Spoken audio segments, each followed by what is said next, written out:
Well, one industry, of course, that's seeing its shares surge during the swine flu outbreak is the pharmaceutical sector. Well, for more on that, I'm joined now by our Diana Magne.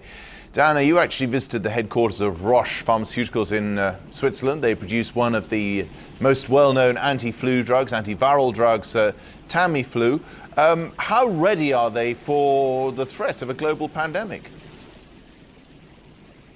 Well, Charles, I spoke to the head of their pandemic task force, and actually they produced large stockpiles of Tamiflu after the avian flu outbreak. They really ramped up production back then and have enough capacity to produce 400 million courses of treatment of Tamiflu per year. And if you think about it, the actual stockpiles that governments internationally have now are 220 million. So that really is a lot of capacity that Roche has. They do not produce at that level now, but they say they are looking at demand, looking at whether the WHO is going to ask them to increase capacity, and they can increase production along the production line should they be required to do so, Charles.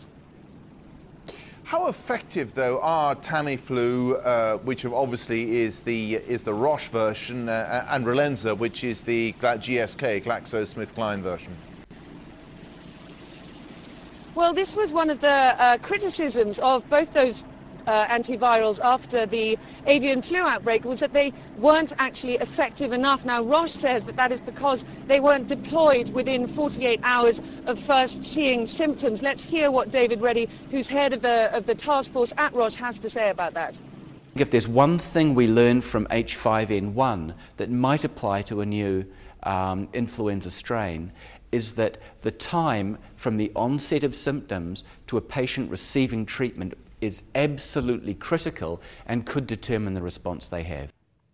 So really the lesson to be taken away from that is if you do start to develop symptoms, you really must go and see a medical expert within 48 hours to start treatment. And in that case, both Tamiflu and Relenza can be effective in dealing with this crisis, which is why governments are stockpiling Tamiflu and why the WHO has about 3 million in stockpiles near Basel in Switzerland, and also in Washington, ready to deploy to governments who might need it.